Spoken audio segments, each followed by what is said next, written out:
Hello everyone, and for today's vlog ay magluluto tayo ng sarsyadong isda. Una ay naggayak muna ako ng ating bawang. Madali lang pong lutuin itong isda na to. Need lang po natin ng tomatoes, depende po sa rami kung ilan po ang magagamit natin, sibuyas, bawang at saka itlog. At inuna ko nga po ang paghiwa ng ating bawang. Siguro po ang nagamit ko sa ating bawang ay 3 peraso or 5 perasong bawang. At ang kasunod naman nito, naghiwa na rin din po ako ng ating sibuyas. Kasi malilit yung ating mga sibuyas, so 2 peraso po yung ginamit ko dito. At bago po tayo makapagluto lahat-lahat, nais ko po magpasalamat sa aking Jelisa Lomos Vlog na may 1,700 followers na po ako doon.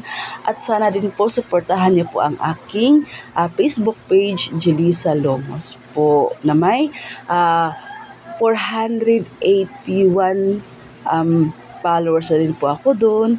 At nakapag-iwa na rin po ako ng ating kamatis. Siguro ang nagamit ko po ay 3 kamatis o 4 ba yun. At pagkatapos ko pong nahiwa lahat ng ating kailangan, naggayak na po ako ng ating isda. Nalinisan ko na po siya. Nilagyan ko na po ng asin. At yun nga po, naglagay na po ako ng mantika sa ating kawali. Make sure po na mainit po muna ang ating mantika bago natin isalang ang ating isda para po hindi po siya magkadurog-durog. At yan nga po, tapos ko na po na iprito ang ating isda. Maya-maya konti, iasasaing natin ng ating mga panakot. Pero syempre po, tinanggalan ko muna ng ating used oil. Ayan po, naglagay na po ako ng kamatis.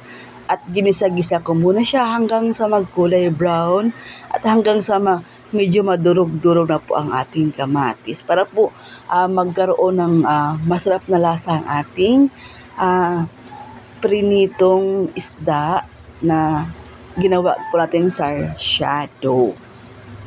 At maya-maya po niyan, sinunod po ang ating sibuyas. At ganun din ang procedure. Halo-halo lang po hanggang sa maging kulay brown ng ating sibuyas. At nang sa tingin ko nga po ay okay na, sinunod ko naman ang ating bawang dyan. Muntik ko na rin po makalimutan ang ating itlog. Nagbati na po ako ng ating itlog. Naglagay po muna ako ng tubig. Ayan po, nagbatal po ako ng itlog. Kasi po, isa po siya sa ingredients ang ating. Binatil-batil ko lang po ang ating itlog. At hindi ko na po siya nilagyan dyan ng asin kasi may lasa naman na niyo ang ating isda doon. So, ayan na po, ilalagay ko na po siya sa ating pinaggisang kamatis na may sibuyas at bawang. At tips ko lang din po, huwag niyo na po masyadong damihan ng tubig para yung lasa niya hindi talaga mawala.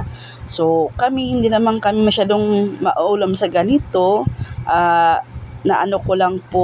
Naisipan ko lang pong lutuin. So, ayan po, naglagay na rin po ako ng bitchin, ng kunting asin, para may kunting lasa ang ating sarsyadong isda.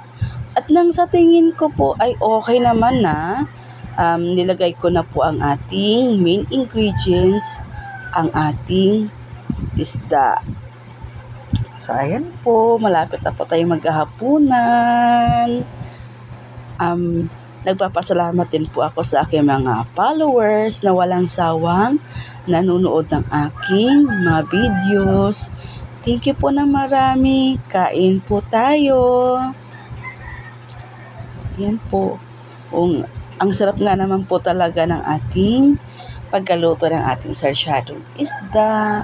At nagustuhan nga ng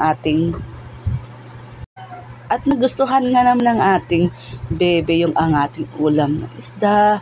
Actually po, wala po siyang kahirap-hirap pakainin ng isda kasi nga po, mahilig po siya sa isda. palaisda po yung aking anak. So, yun lamang po sa ngayon.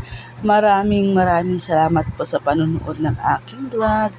See you on my next vlog.